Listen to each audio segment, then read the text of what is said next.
Morning, আমার channel নতুন একটা ব্লগে তোমাদের সকলকে অনেক অনেক অনেক স্বাগত। আর সকাল সকাল সাজুগুজু দিয়ে ভিডিওটা শুরু করছি, কারণ কি আজকে হচ্ছে মায়েদের পাড়ায়, মানে ছোট্টবেলাকার পাড়ায় আজকে শীতলা পুজো আছে, সেই জন্য সকাল সকাল রেডি হয়ে যাচ্ছি।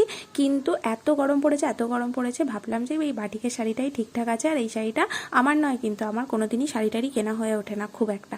ওই শাড়িটা হচ্ছে দিদি মাকে দিয়েছে, আমি তার আগেই ঝেপে দিয়েছি। মায়ের সমস্ত নতুন শাড়িগুলো আমি আগে ঝেপে পরে নিয়ে তারপর মাকে দিই।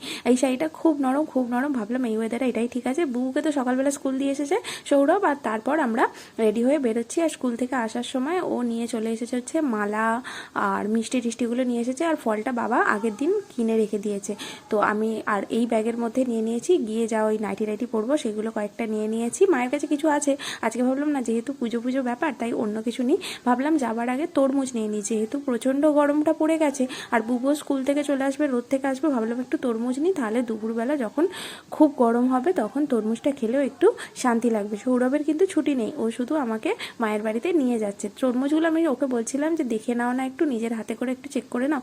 সৌরভ না তরমুজ কিনতে ভালোই পারে, মানে ওর অন্য কিছু আনাজ কিনে নিয়ে এলে পছন্দ হোক বা না হোক, তরমুজ কিনলে বেশ পছন্দই হবে। ও একটু শিখে গেছে আর কি, হয় না কেউ কিছু একটা জিনিস কিনতে একটু স্পেশালিস্ট হয়, সৌরভ এইটাতেই একটু স্পেশালিস্ট। তো যাই হোক, ওই তরমুজটাই ওজন করতে বলছিলাম, তো ওজন করছিল, আবার বলছিল যে লম্বা তরমুজের আলাদা দাম, গোল তরমুজের আলাদা দাম। নিয়ে চলে এসেছি। আর মা কিছুটা রিকাপ রেডি করেই রেখেছিল, পুজোর ডালাটা কিছুটা সাজিয়ে রেখেছিল। আমরা আসার পর যেগুলো নিয়ে এসেছি সেগুলো মা গঙ্গা জল ছিটিয়ে কোনোটা ধুয়ে রেডি করে নিচ্ছে। সৌরভ ওখানে ল্যাদ খাচ্ছে, আমরা যাবো পুজো দিতে, আমি বাবু আর মা।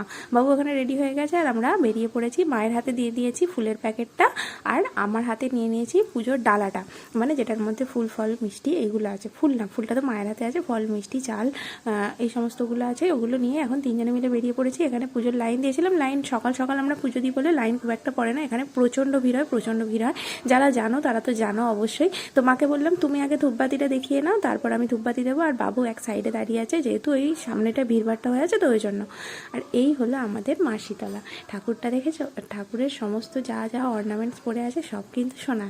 ঠাকুরের অনেক গয়না আছে, আর ঠাকুরটা খুবই জাগ্রত। আমাদের মানে পাড়া কেন, আশেপাশে 2-3টে পাড়া নিয়ে তবে এই পুজোটা হয়, অনেক বড় পুজো হয়, তো সেই জন্য ভিড়টা বেশিই হয়। আর ওই জন্যই আমরা সকাল সকাল পুজোটা দিতে যাই। আর ওই যে আগের মালাটা পরা ছিল, মানে এইটা না আগেরটা, ওটা কিন্তু আমাদের দেয়াই ছিল। তারপর পুজো দিয়ে বাড়ি চলে এসেছিলাম। সৌরভকে বললাম চলো তাহলে বুবুকে তুমি যখন আনতেই যাবে, হাতে যখন টাইম আছে, আমার তো কোনো কাজকর্ম নেই, আজকে তো পান্তা ভাত, তো বললাম চলো তোমার সাথে আমি স্কুলে যাব বুবুকে আনতে। বুবুও সারপ্রাইজড হয়ে যাবে। মা ওদিকে আলু সেদ্ধটা মাখাচ্ছে, কারণ সৌরভ পান্তা খেয়ে যাবে, দুপুরের জন্য পান্তা বাড়ি নিয়ে চলে যাবে। আর এই যে বুবুকে স্কুল থেকে নিয়ে বেরিয়ে পড়েছি, ওর সাথে একটু বকবক করছিলাম। ওর একটা বন্ধুর সাথেও দেখা হয়েছিল, ও তো কিছুতেই তার সাথে কথা বলতে চাইছিল না। এবার ভাবলাম যে গরমটা যেহেতু পড়েই গেছে, তো সৌরভকে বললাম যে চলো বুবুর ওই যে স্কুলের ড্রেস যে দোকানে বিক্রি হয় সেই দোকানে যাই, বুবুর জন্য একটা হাফ প্যান্ট কিনতে হবে।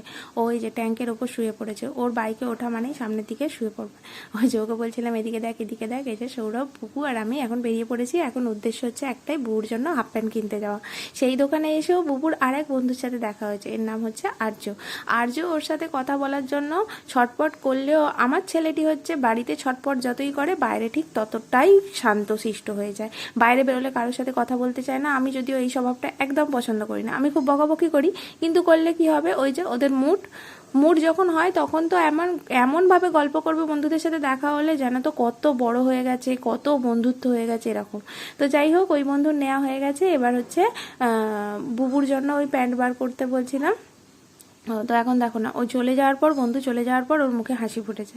তো চলো প্যান্ট নিয়ে চলে এসেছি বাড়িতে। বাড়ি এসে ওকে ড্রেসটা চেঞ্জ করিয়ে হাত পা ধুইয়ে দিয়ে, সৌরভ ওই অফিস যাবে বলে পান্তা খাচ্ছিল, ও খেয়ে নিয়েছে। তারপর তো ওই যে বললাম আমার কাজকর্ম যেহেতু নেই, এখানে এসে একটাই কাজ আজকের দিনে, সেটা হচ্ছে শোবো, খাবো আর ঘুমাবো। আর রাস্তা দিয়ে সবাই পুজো দিতে যাচ্ছে, যেহেতু বাড়ির সামনেই পুজো, আমাদের বাড়ির সামনের রাস্তাটা দিয়েই সবাই যায়, ওই জন্যই দেখতে পাই, বেশ ভালোই লাগে এই কটা দিন।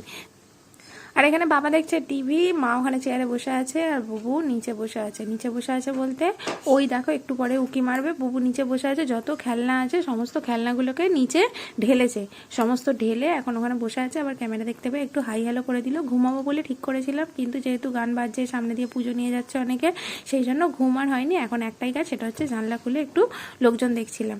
তো লোকজন দেখছি বলতে এখন সবাই যাচ্ছে হচ্ছে আমাদের বাড়ির অপোজিট দিকে একটা পুকুর আছে, মানে বাড়ি ফেলে ওইদিকে যেতে হয়, সেই পুকুরে সবাই স্নান করে এই রাস্তা দিয়ে ডন্ডি কাটতে কাটতে মন্দিরে যাবে। সেই জন্যই সবাই এখন যাচ্ছে হচ্ছে পুকুরের দিকে, ওদের রওনা এখন হচ্ছে পুকুর, সেখানে স্নান ধান করে নিয়ে তারপর ডন্ডি কাটতে কাটতে আসবে।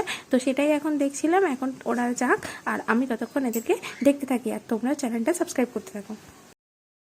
ঠাকুরের ভাগ্যে কি রেখেছে কি জানি।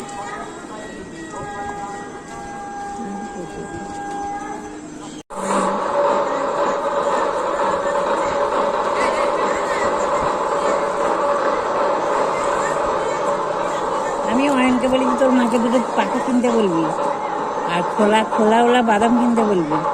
খোলা খোলা বাদাম নাম তো গানটায় হাত চাপা দিয়ে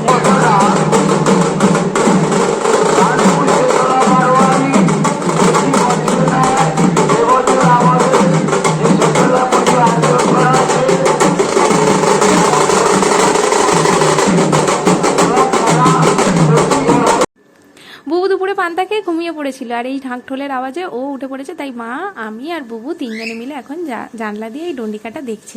এটা ছোট থেকেই আমাদের চলে আসছে। যখন আমরা নিচের ঘরে থাকতাম তখন ওই নিচের ঘরে ওই মেন গেটের সামনেটায় বসে দেখতাম, আর এখন ওপরে আসার পর থেকে এই জানলাটাতেই আমি, মা, বাবা ওই দৌড়ের জানলা থেকে দেখছে, আর আমি মা ঘরে।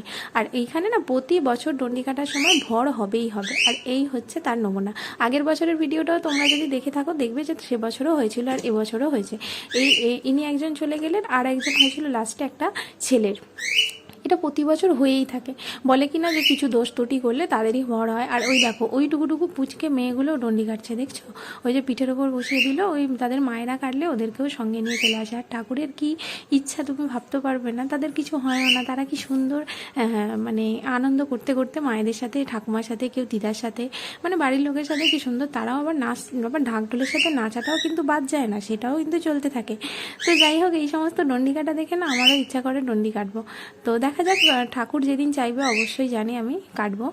তো সেই মাকেও আমাকে টানতে হবে, তবেই না যেতে পারবো। চাইলেই তো আমরা চলে যেতে পারবো না, তাহলে তো আমরা চাইলেই মরেও যেতে পারতাম। যা হয় সমস্ত কিছুই ঠাকুরের ইচ্ছাতেই হয়, তো এটাও ঠাকুরের ইচ্ছাতেই হবে। যাক, ইচ্ছাটা যখন আছে তখন নিশ্চয়ই কোনো না কোনো দিন পূরণ তো হবেই হবে। আর জানোই তো আমি নাচতে ভালোবাসি, তাই ঢাকঢোলের আওয়াজ দেখে না আমি আর ঘরে থাকতে পারিনি, ছাদ থেকে একটু ভিডিও করতে এসেছিলাম, ভালোভাবে দেখতে এসেছিলাম। আর বুবু দেখবে ঘরে ওদিকে অলরেডি নাচা শুরু করে দিয়েছে ও।